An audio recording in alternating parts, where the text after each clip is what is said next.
Before you hear the rest of the talk, you have some time to look at questions 15 to 20.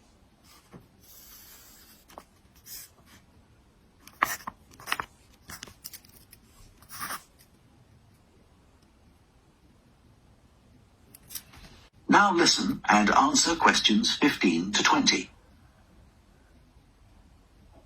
Okay, now I'll briefly help you to orientate yourselves around the site.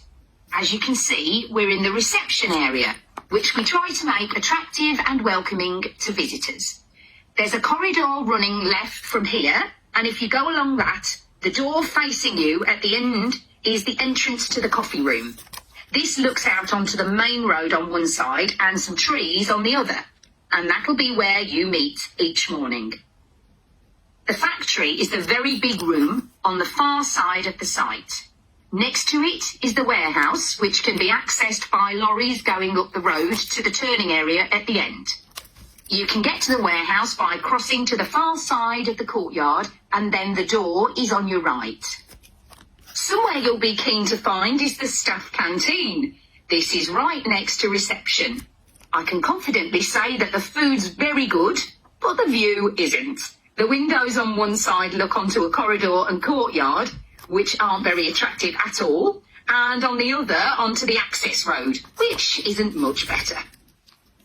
You'll be using the meeting room quite often, and you'll find it by walking along the corridor to the left of the courtyard and continuing along it to the end. The meeting room is the last one on the right, and I'm afraid there's no natural daylight in the room. Then you'll need to know where some of the offices are. The Human Resources Department is at the front of this building. So you head to the left along the corridor from reception, and it's the second room you come to. It looks out onto the main road. And finally, the boardroom, where you'll be meeting sometimes. That has quite a pleasant view, as it looks out onto the trees. Go along the corridor past the courtyard, right to the end. The boardroom is on the left, next to the factory. Okay, now, are there any... 小红书